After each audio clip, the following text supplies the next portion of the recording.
Pernah nggak sih lu lagi ngobrol sama orang baru, terus otak lu tiba-tiba ngeblank? Kayak, lah tadi mau ngomong apa ya? Mulut diem, tangan keringetan, mata cari-cari jalan kabur. Gua pernah, bahkan sering. Dan rasanya kayak pengen ngilang terus ganti nama jadi daun ketapang. Dulu gua termasuk orang yang super pemalu. Bukan yang malu-maluin, ya, tapi pemalu beneran. Ketemu orang baru, grogi. Disuruh presentasi, jantung lomba lari. Ngelihat kamera, langsung pengen pura-pura pingsan. Dan parahnya, itu bikin gua ngerasa kecil. Kayak, kenapa sih gua nggak bisa senyantai orang lain? Padahal di dalam hati, sebenarnya gua pengen banget bisa ngobrol lancar. Pengen banget bisa pede. Gua inget waktu kuliah dulu, ada momen presentasi kelompok. Bagian gua cuma 2 menit, tapi itu rasanya kayak disuruh stand up di depan ribuan orang. Pas giliran gua malah salah buka slide, terus ngomong, shot nih, iya, nu jadi... Diam mati gaya muka merah kayak tomat direbus. Temen gue sampai nepuk-nepuk punggung gue biar sadar lagi. Itu bukan pertama kalinya, tapi salah satu yang bikin gue mikir, gue capek jadi gini terus. Titik balik gue, waktu gue mulai belajar percaya sama diri sendiri. Bukan karena tiba-tiba jadi jago ngomong, tapi karena gue mulai berdamai sama kenyataan bahwa ya emang gue pemalu dan itu nggak salah. Tapi gue juga tahu, kalau gue biarin terus, hidup gue stuck di tempat. Dari situ gue mulai pelan-pelan belajar gimana caranya ngomong tanpa takut ditolak, gimana caranya tampil walaupun masih deg-degan.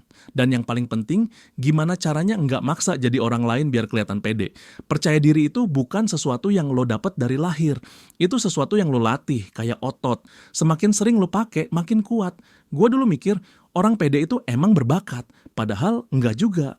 Kebanyakan dari mereka pernah gugup, pernah malu, bahkan pernah gagal total di depan orang banyak. Bedanya, mereka nggak berhenti. Kayak Emma Watson misalnya. Dia pernah cerita kalau dia benci banget public speaking, tapi dia maksa diri buat terus tampil.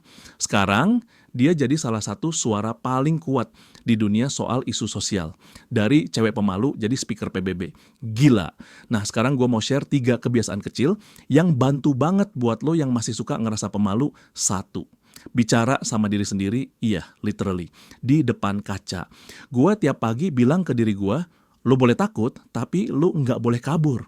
Itu simple, tapi ngebentuk mindset. Kedua, latihan di tempat aman, ngomong sama temen deket, rekam diri sendiri atau ikut diskusi kecil. Jangan langsung lompat ke panggung gede. Mulai dari tempat yang bikin lo nyaman. Ketiga, gagal, ulang lagi, jangan kabur. Kalau lo blank, ya udah, coba lagi besok. Gua udah ratusan kali gagal ngobrol di awal. Tapi sekarang, ya masih suka gugup. Tapi setidaknya gue bisa ketawa bareng orang, bukan ketawa dalam hati karena malu sendiri. Sampai sekarang pun gue masih sering nervous. Apalagi pas depan kamera, ketemu orang baru atau debat. Tapi bedanya sekarang, gue nggak ngerasa harus jadi sempurna. Gue cukup jadi versi paling jujur dari diri gue. Dan ternyata itu cukup buat bikin orang dengerin.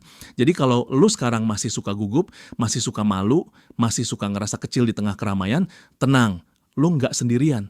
Tapi lu juga harus sadar, kalau lu nggak mulai ubah diri lu, nggak ada yang bakal datang nyelamatin lu dari rasa malu itu. Lu sendiri yang harus keluar, walaupun pelan. Karena percaya diri itu bukan soal jadi paling lantang, tapi soal berani jadi diri sendiri. Bahkan saat dunia bilang, jangan. Kalau lu ngerasa video ini relate, bantu share ke temen lu yang masih suka ngerasa pemalu juga. Dan jangan lupa klik subscribe, karena di channel ini, kita nggak pura-pura kuat, tapi belajar bareng biar beneran kuat. Sampai ketemu di video selanjutnya. Dan ingat, lu boleh malu, tapi lu juga punya pilihan buat bangkit.